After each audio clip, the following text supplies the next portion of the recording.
Do you have any random health issues that you just can't figure out? Maybe it's like eczema or psoriasis or achy joints. Could be mental, like depression, anxiety, or even just crazy fatigue. If you have those issues, there's no doubt someone has come along and told you that you just need to do a gluten-free diet, as if it's that easy. You just remove gluten and all your problems go away. Well, these people really believe that that is the issue. The problem is they cut out gluten and then they feel amazing for 6 months. And then their symptoms start coming back. And then they remove dairy as well. So now they're gluten-free, dairy-free, and they feel great for 6 months. And then their symptoms come back, so then they have to eliminate, soy and corn and grains and everything. And sometimes it's like a 7, 8, 9 year process, and then they're down to 3 or 4 foods that they can handle. And I hear this so much, it's so common. And just by following like a gluten-free diet or some sort of elimination diet, they're not actually healing the root cause.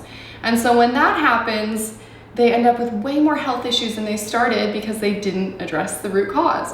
So first, I want to say, before I get into all that, that definitely modern wheat is not a healthy product. It is hybridized, it is refined, it is sprayed with a ton of chemicals that act as antibiotics, and they destroy your gut bacteria. And then, like I said, they refine it, turn it into bread, and when you eat that, it turns into like a gluey substance in your gut. It's super hard to move through. It can cause constipation. It's a breeding ground for parasites.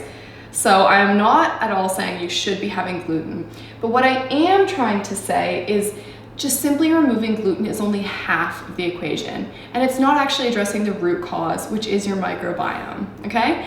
Our gut, from our mouth to our bum, is a long tube, and it has a gut lining and tons of beneficial bacteria, and these break down proteins. They create enzymes to break down proteins. There's pepsin, there's all these things going on in our gut, and that is how we break down food. Now, in an unhealthy microbiome, there's a few things going on. You probably don't have as much of that good bacteria that's creating enzymes to break down the protein.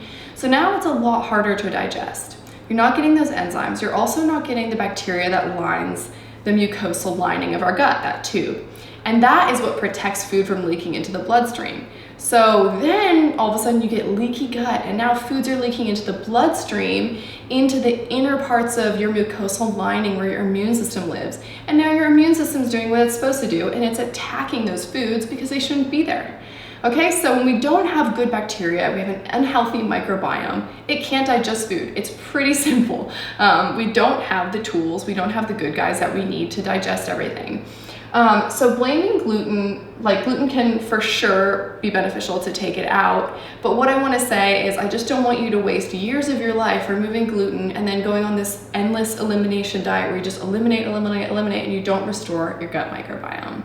So if you feel like that's you and you really want to get to the root of your health issues, I highly address healing the microbiome.